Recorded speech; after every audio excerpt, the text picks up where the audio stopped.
Dans les rues de Jaffa, ce lieu est tenu éloigné du débat politique et de tout ce qui pourrait troubler l'environnement des enfants. À petite échelle, ici, on essaie de créer une réalité différente. La municipalité de Tel Aviv-Jaffa soutient un projet de jardin d'enfants et d'école bilingue.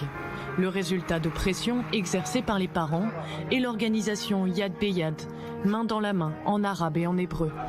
L'objectif, briser les barrières érigées entre les deux cultures en utilisant les deux langues, l'hébreu et l'arabe.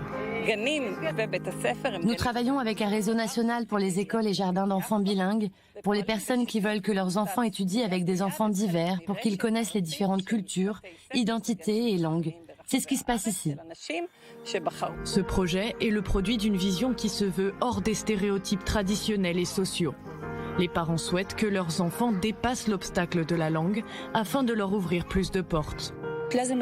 Ma fille ne doit pas seulement apprendre leur langue, elle doit aussi parler sa langue. Même les professeurs et les familles apprennent la langue arabe pour pouvoir parler avec les amis de leurs enfants. Ça donne un vrai sentiment de sécurité. Ça me semble naturel. Pourquoi faisons-nous une différence entre les enfants à l'école sur un critère religieux? Chacun a sa propre religion et pour les enfants, faire une distinction, c'est étrange. L'initiative reste un projet limité en Israël. Jusqu'ici, seules 6 écoles font partie de ce réseau. Mais elle laisse entrevoir un avenir différent. Quand les enfants vont grandir, et c'est ça la partie la plus importante, dès le plus jeune âge, nous leur apprenons, nous les éduquons pour que l'on puisse changer l'avenir et que l'on accepte l'autre. Je forme beaucoup d'espoir en ces enfants pour qu'ils amènent le changement.